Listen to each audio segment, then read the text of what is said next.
Pilate! Hail, Pilate! Welcome! Welcome! Do you dare to say to me welcome when I'm forced to make an all-night ride from Caesarea a week early before the Passover? You say to me welcome when the streets have been reduced to a rabble and the zealots have taken over? Because of one Jesus of Nazareth? And the fellows, do you think Caiaphas runs the city or do I? You say to me welcome! Sir, we had an engagement. That's just the point, Suetonius. There was no formidable engagement. We have the most powerful army in the world. We're the most powerful army in the world with 28 legions scattered among the empire. You cannot keep control of a bunch of religious fanatics. Though before I left for Caesarea, I leave here at the garrison in Jerusalem a whole Roman battalion. My horse could have done a better job. And you say welcome. And would you know the fates would have it that we have Nathanius here, sent from Tiberius himself, of the Cultus Romana, to observe how this mud pit province is governed. And in my absence, with Suetonius and Julius here, all he's seen is incompetency. Do you understand the repercussions, Suetonius, of what is happening? Barabbas, our archenemy, goes free. How many of my officers are not here tonight? They're dead! Because of Barabbas. And the Nazarene, I interviewed him 4 times. And each time, I found nothing worthy of death, but because that rabble out there, I'm not a fool, I know Caiaphas has his people planted among the mobs, and they cried law for Barabbas to be released on Jesus' followers. No fool, but he set a trap, and people fell for it. Even my wife Claudia had a premonition or a dream or whatever it is women have. She told me punches have nothing to do with that righteous man, because I suffered much today in a dream because of him. Gentlemen, we're all aware of the things that women can say. But for once, Claudia makes sense. And now, Barabbas roams the streets to kill again. And Jesus heads to the cross without cause.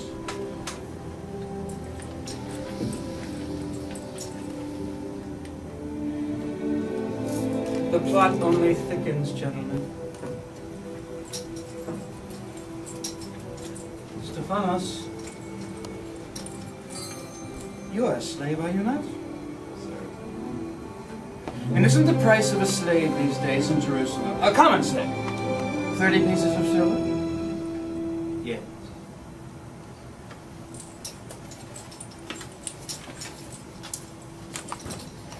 Suetonius. Council of councils, tribune of tribunes, Pilate's liege in my absence. Correct me if I'm wrong here, my young aide, but did I or did I not hear correctly that this Jesus, this carpenter's son from Galilee, who feigns himself, and I can barely bring myself to say it, the Son of God, that he was betrayed into the hands of the Sanhedrin by one of his own, for the price of a common slave? Yes! Yes. As embarrassing as this is, I must say, I couldn't have planned it better myself. Let it be known, Jolas, in the records, I tried to release him. We had him scourged. It didn't pacify that bloodthirsty mob. I asked them, shall I crucify your king? Julius, do you know what they said? This will particularly interest you, because you were there, that incident years ago when I put Tiberius's emblems in their temple, and they reported me. But they said, we have no king but Caesar. We have more trouble with this one Jewish God than we do with thousands in Rome.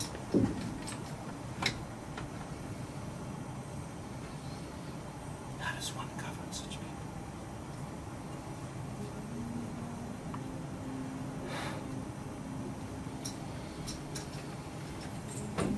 They left me no choice.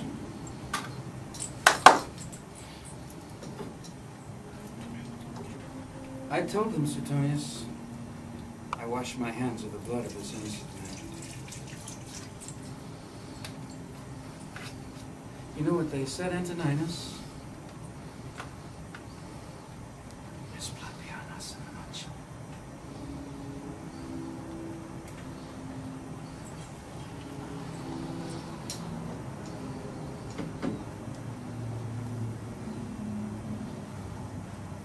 when I asked him, Nathanius, doesn't he realize I have the power to release him or have him crucified? He said, you would have no power over me unless it had been given you from above.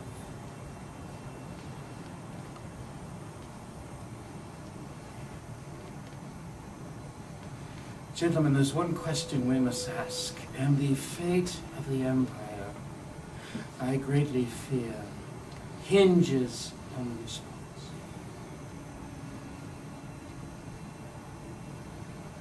What if this Jesus is who he says he is?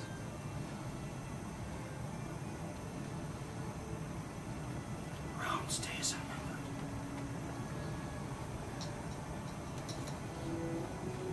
numbered. My days are numbered.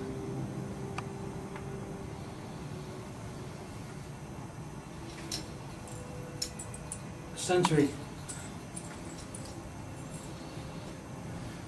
Show these people what happens to those who defy the authority of Rome. On your feet!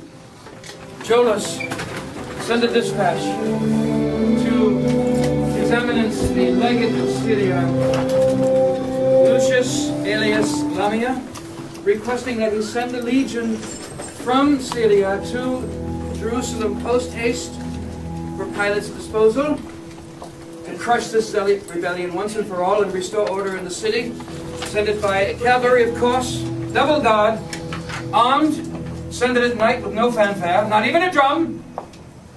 And please reassure him that we will have order restored in Jerusalem by the end of the week.